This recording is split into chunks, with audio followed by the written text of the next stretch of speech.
இன்னைக்கு இந்த கோவை மாநகராட்சியினுடைய அவசர கூட்டம் நடைபெற்றுங்க. இதுல பாத்தீங்க அப்படின்னா ஒரு வாரத்துக்கு முன்னாடி தான் கிட்டத்தட்ட ஒரு 140 சப்ஜெக்ட் வந்து அவசர கூட்டம் வச்சு பாஸ் பண்ணாங்க.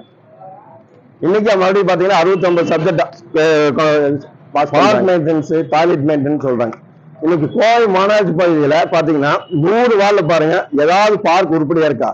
மக்கள் வந்து காலையில வாக்கிங் போகும்போது இப்ப ஒரு நிம்மதியான சூழ்நிலை பிளசண்டா ஒரு பார்த்துட்டு வாக்கிங் போ, பச்சையை பார்த்து வாக்கிங் போகணும், நிம்மதியான சூழ்நிலை வாக்கிங் போகணும்னு நினைப்பேன். ஆனா இன்னைக்கு கோவை மாநகராட்சி பகுதியில் பார்க் அத்தனையும் பாருங்க காஞ்சி கருவாடு மாதிரி இங்க காஞ்சி கிடக்கும். ஒரு மெயின்டெனன்ஸ் எல்லாம் குப்பையும் கூட மாதிரி தான் கிடக்கும்.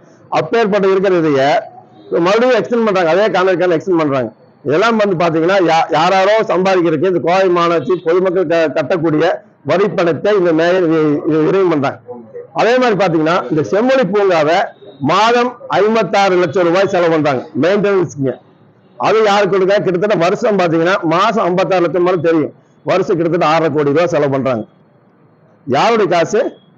மக்கள் வந்து அவர் ரத்தத்தை சிந்தி வேர்வை சிந்தி வரி கட்டின பணத்தை 56 கிட்டத்தட்ட 6.5 கோடி ரூபாய் வந்து வருஷம் வந்து மறுபடியும் இந்த குப்பை எடுத்தவங்களுக்கு டெண்டர் எடுத்தவங்களுக்கு அவங்க கொடுத்து செம்மொழி பூங்கா மெயின்டைன் பண்றாங்க.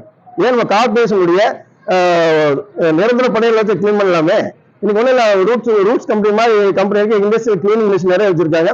அந்த மாதிரி எக்யூப்மெண்ட்ஸ் வச்சு பார்க் கிளீன் பண்ணலாமே. ஆனா இது ஏன் இப்படி அதே கான்ட்ராக்ட்காரனுக்கு மறுபடியும் 6.5 கோடி வருஷம் கொடுக்குறாங்க? ஏற்கனவே குப்பை எடுக்க 170 கோடி வருஷம் கொடுத்து மறுபடியும் 6.5 கோடி செம்மொழி பூங்காக்கு மட்டும் வருஷம் கிளீன் பண்ண கொடுக்குறாங்க. என்ன அநியாயம் இது? தட்டி கேட்க யாருல திமுக இப்படி பண்ணிட்டு இருப்பாங்களா? இதெல்லாம் வந்து விரைவில் விசாரணைக்கு உட்பட்டு நடந்த ஊழலை கண்டிப்பாக அனைத்து இந்திய அண்ணா திராவிட முன்னேற்ற கழகம் கண்டிப்பாக